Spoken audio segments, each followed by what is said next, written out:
चलिए आप लोग बहुत अच्छा जान गए, नए वर्ड्स मीनिंग को आपने जाना है ना। अब अगर आपको कोई पूछे कि बेट यानी क्या होता है ना, तो आप उनको बोलना बेट यानी बल्ला भी होता है और चमगादड़ भी होता है, ठीक है।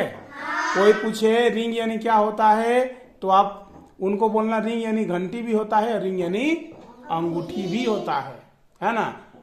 डेट यानी क्या होता है कहेंगे तो तारीख भी होता है और खजूर भी होता है। और एक डेट होता है THAT, डेट यानी क्या होता है, वह, डेट यानी ये होता है, ठीक है ना।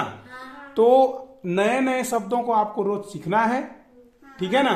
फिर उससे हम सेंटेंस बनाएंगे, बेहतर से बेहतर सेंटेंस बनाएंगे, ठीक है। तो क्या आप जानते थे कि आज हम ऐसे सीखेंगे कह के? नहीं। सीखे ना?